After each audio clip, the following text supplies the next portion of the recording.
आज सुते दरिया तान की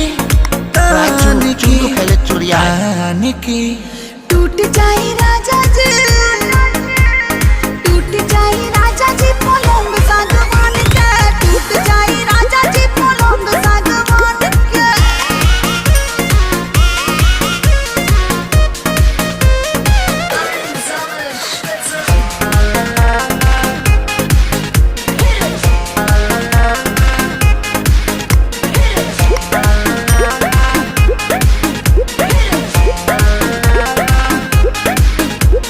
छुए द बदन की देखो न कटन की चादर बिछा दे हनी। 1, 2, 3 पलम जी मन पिघला दे हनी, पलंग पर झुलुआ झुला दे हनी।